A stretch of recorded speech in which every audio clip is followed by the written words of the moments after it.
खौफ के साए में जी रहा पीड़ित परिवार अंतर्राष्ट्रीय मानवाधिकार सुरक्षा संगठन पहुंचा पीड़ित के घर। अंतर्राष्ट्रीय मानवाधिकार सुरक्षा संगठन से लगाई पीड़ित ने न्याय की गुहार। हम आपको बता दें कि टीकमगढ़ जिले के पलिया विकासखंड अंतर्गत आने वाली ग्राम पंचायत रामनगर प्रयोग में पिछले दिन पीड़ित परिवार के साथ अप्रत्याशित घटना लेकर परिवार खौफ में है। हम आपको बता दें जिसकी जो पीड़ित है वो खौफ के साए में जीने की मजबूर हो गया है।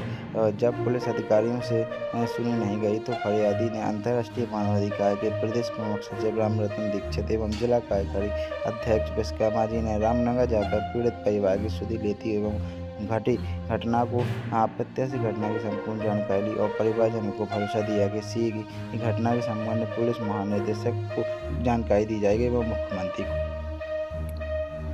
क्या नाम है भैया आपको? रामादीन। कहाँ के हो? रामनगर। अच्छा, क्या घटना घटी थी आपके साथ? आप हमारे साथ में साहब हमारी बच्ची का वो ले गए। अच्छा, आप कहाँ थे? हम दिल्ली में थे साहब। क्या करते दिल्ली? मजदूरी करते साहब। आपको कैसे पता चला, कब पता चला? हम जैसे दिल्ली से आए घर पे तो मेरी घरवाली ने बताया मुझे। तो मेरी लड़की की शादी थी तो मैंने किसी को हल्ला नहीं किया। जब मेरी लड़की की शादी हो गई उसके बाद में मैंने किसी को बताया। उसी दिन मैं थाने जाकर के और रिपोर्ट की। कितने दिन पहले की घटना है? जी घटना तो साहब मेरे को इतना अंदाज नहीं है। मैं दिल्ली गया था। तो आप कहाँ कहाँ गए फिर साहब थाने गए। हम थाने में रिपोर्ट की। वहाँ से लड़की की तबीयत ख़राब थी तो मैडम ने बोला हॉस्पिटल इसको दवाई करवाओ। तो साहब हम दवाई करवाने गए टीकमगढ़ में। फिर वहाँ से लौटे तो फिर हमने वहाँ पक्की रिपोर्ट की। अच्छा, फिर क्या हुआ इसके बाद? फिर वे बोले कि 3 महीना के बाद आएगी जांच, तब उसका केस चलेगा आगे को। अच्छा, कौन बोला? मैडम बोली। अच्छा, मैडम कौन मैडम? टीआई साहब। अच्छा, फिर इसके आगे क्या हुआ? इसके आगे फिर हम यहाँ सो रहे थे तो 9 बजे रात के मैडम और 4-5 पुलिस वाले आए यहाँ पे। बोले तुम्हारा नोटिस आ गया और तुमको जतारा जाना है, अपना नोटिस पकड़ो। तो हमने सब उसको अंधेरा था, लाइट नहीं थी, तो हमने उसको देखा नहीं, समझा नहीं। हमने बोला कि जी हमको नोटिस दे रही। उनने हमसे दस्तखत करवा ले, नोटिस दिया नहीं। बोले चल पलेरा आ जाइयो, पलेरा में नोटिस मिलेगा, वहीं से जतारा चलेंगे। तो हम बोले कि हमने बोला कल लाना है कि परसों? वे बोले परसों आना है। हम परसों गए साहब। परसों गए तो वहाँ थाने में हमने पूछा कहाँ है मैडम? बोली अभी आई नहीं है। तो हम वहाँ इंतज़ार करते रहे। जब मैडम आई हमने पूछा मैडम हमारा नोटिस दो, वो कहाँ जाना है? तो बोली रुको हम जतारा चल रहा है, मैं साथ में चलूँगी। फिर मेरे को गाड़ी में बैठाल करके जतारा ले गई। मेरे को वहाँ खड़ा कर दिया। खड़ा करते करते कम से कम मेरे को 2 घंटे हो गए। हमने बोला मैडम क्या करना है? बोले तुमको मैं मजिस्ट्रेट के सामने खड़ा करूँगा तो आप बोल देना कि मैं अपनी बेटी का गर्भ गिराना चाहता हूँ। तो हमने बोला कि हमको खड़ा करो और खड़ा करने के बाद मेरा जो इच्छा बोलेगी वो मैं बोलूँगा। अच्छा, कौन बोल रहा था कि गर्भ? मैडम। अच्छा, फिर क्या हुआ? तो फिर वहाँ मजिस्ट्रेट के सामने मेरे को नहीं खड़ा किया उन्होंने। फिर बोले जाओ तुम घर चले जाओ और मैं बाद में आ जाऊँगी। तो वो लोग वहीं रह गए और हमको हमारे पास कोई पैसा नहीं था, क्या नहीं था, तो हम वहाँ से आए।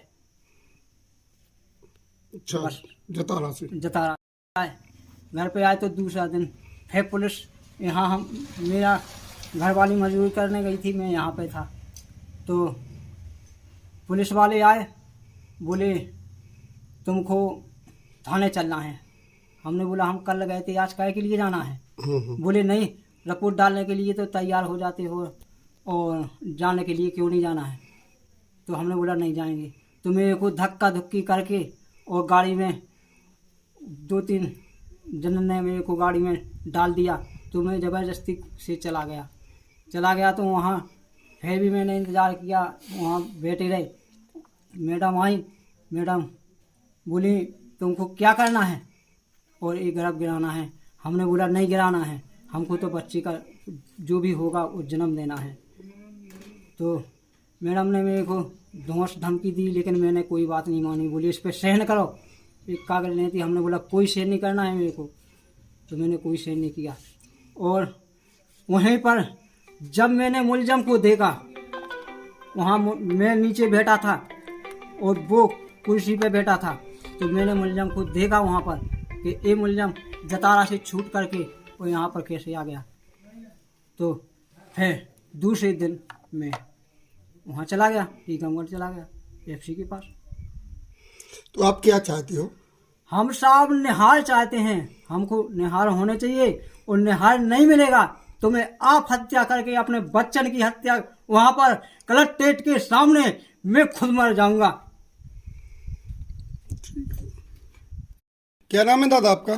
भगवान दास, कहाँ के हो? रामायण के साहब। अच्छा, इस परिवार के कौन है आप? साहब रिश्तेदार हैं आपके? रिश्तेदार हैं साहब। अच्छा, क्या घटना घटी थी? अब इनके संगे तो साहब यही बलात्कार की भाई। अच्छा, कितने पुरानी घटना है? काफी दिन हो गए साहब। अच्छा, क्या चाहते आप? हम तो न्याय चाहते हैं साहब, न्याय मिलना चाहिए, न्याय मिलना परिवार चाहिए, या न्याय हुआ तो न्याय होना चाहिए। को। धन्यवाद। सर क्या नाम है आपका? मैं अंतर्राष्ट्रीय मानवाधिकार सुरक्षा संगठन का प्रांतीय प्रमुख सचिव भोपाल से हूँ। मुझे यहाँ टीकमगढ़ जिले के पलेरा तहसील के रामनगर की एक गंभीर घटना है, जिसमें एक घटना घटी है कि इनके परिवारजन रामदीन वगैरह दिल्ली में काम करने के लिए गए थे। वो बच्चों को यहीं छोड़ गए थे, क्योंकि बच्ची अर्ध विक्षेपित भी है उसमें, माने पढ़ी लिखी ना होने के कारण, और वो मजदूरी के लिए आई थी। पढ़ी लिखी ना होने के कारण वो थोड़ा सा अपना स्पष्ट नहीं बोल पा रही है, परंतु उसके साथ जो दुष्कर्म हुआ है वो एक महिला जगत के लिए, एक मातृशक्ति के लिए, एक जो हमारा शासन प्रशासन कहता है बेटी बचाओ बेटी पढ़ाओ, उसके विपरीत कार्य हो रहा है। आज गांव में देखने को मिला कि वास्तव में स्वतंत्रता के इतने बाद भी गांव कितना पिछड़ा हुआ है, कितना भयभीत हुआ है। शासन प्रशासन के पास उसने गुहार लगाई, सुना गया। उसने बताया कि वो पलेरा में गया, टीआई के पास जो फरियादी था वो नीचे बैठा हुआ था, और जिसने क्राइम किया है वो उनके साथ उनके पास कुर्सी पर बैठा हुआ है। ये मानवाधिकार के लिए एक सोचनीय विषय है कि किस प्रकार से हमारा थाना, हमारा प्रशासन निर्दोष को तो नीचे बैठाले हुए है, उसकी कोई सुन नहीं रहा। जब पलेरा में नहीं सुनी गई तो वो एसपी कार्यालय में गया और वहाँ पर उसने अपनी फरियाद सुनाई।